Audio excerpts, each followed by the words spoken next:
Shalom, saudara-saudara yang saya kasihi di dalam Tuhan. Selamat pagi. Perkenankan saya mengajak Bapak Ibu, saudara-saudara untuk merenungkan renungan pagi lewat suara gembala. Kita satu dalam doa. Ya Tuhan Yesus, betapa kami penuh syukur dan terima kasih di pagi ini. Karena Tuhan sudah mengaruniakan hari yang baru. Itu sebabnya sebelum kami melakukan seluruh aktivitas kami sehari-hari, kami membuka hati lebih dulu untuk menerima firman yang diberitakan kepada kami. Dalam nama Tuhan Yesus, haleluya, amin. Tema pada pagi hari ini, saudara, yaitu roh kebenaran.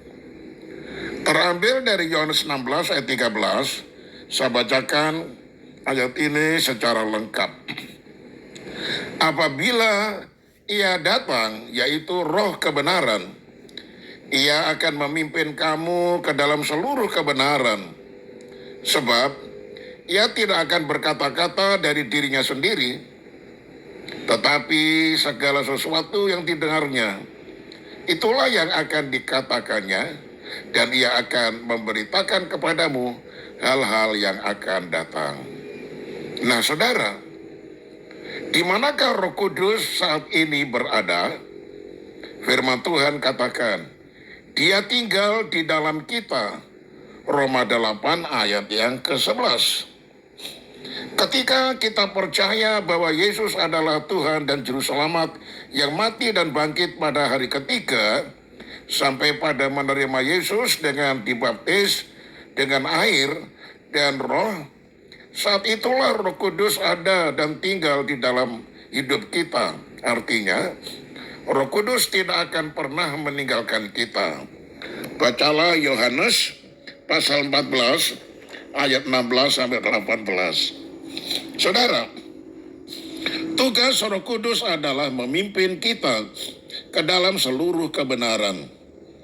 Ketika kita sedang dalam pergumulan, sedang dalam masalah, atau jatuh ke dalam dosa, Roh Kudus akan mengingatkan kita akan karya Kristus di atas kayu salib, bahwa Dia sangat mengasihi kita. Roh Kudus akan mengingatkan kita tentang janji Tuhan yang telah dianugerahkan sepenuhnya kepada kita. Roh Kudus akan mengingatkan bahwa identitas kita adalah anak kesayangan Tuhan. Nah, saudara, itu sebabnya dengan karya Roh Kudus ini kita sadar akan segala kesalahan yang kita telah perbuat. Lalu kita minta ampun kepada Tuhan dan Tuhan mengampuni kita. Adalah tugas Roh Kudus untuk selalu menuntun kita kepada Yesus.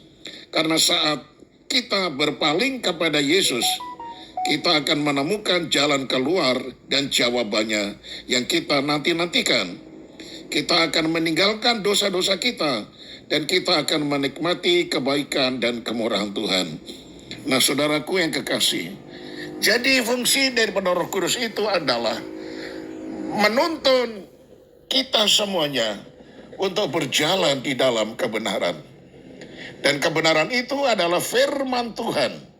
Sehingga apa yang dituliskan di dalam Alkitab yang adalah firman, Roh Kudus akan menuntun kita untuk mengikuti firman itu, mentaati perintah-perintah itu, memberikan kekuatan untuk kita bisa melakukan apa yang Tuhan perintahkan. Nah, saudara, kita ini manusia darah daging yang lemah. Itu sebabnya kita perlu dipenuhi dengan Roh Kudus, agar Roh Kudus ini bisa menolong kita tatkala kita di dalam kelemahan. Lalu kita dibawa kepada jalan kebenaran, sehingga yang kita lakukan adalah perkara-perkara yang benar di hadapan Tuhan. Sehingga dengan bantuan Roh Kudus ini, kita tidak akan berjalan di dalam jalan yang keliru, jalan yang salah, karena Dia selalu mengingatkan kita untuk hidup di dalam kebenaran.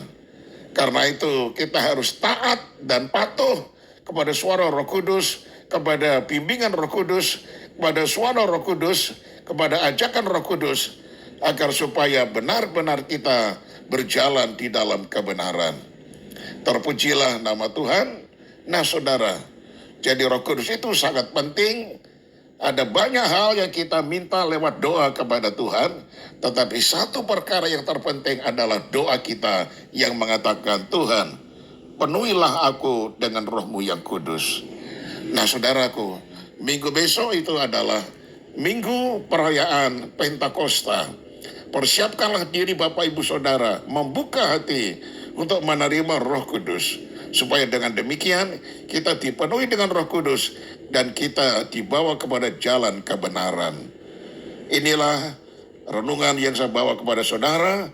Diberkatilah saudara hari ini bahkan sampai selamanya. Amin. Kita satu dalam doa. Tuhan, terima kasih untuk firman-Mu yang telah kami dengar. Kami sangat butuh Roh Kudus di dalam diri kami. Karena kami manusia, kadangkala kami tidak tahu mana yang benar, mana yang salah.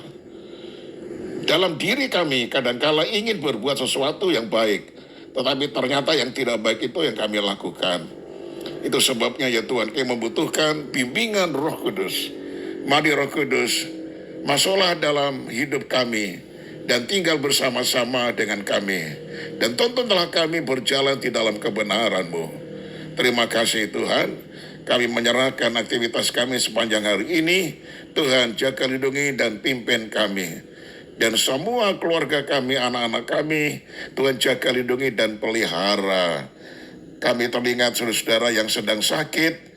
Kiranya tangan Tuhan terulur menjamah semua yang sakit dan memulihkan kembali, menyembuhkan.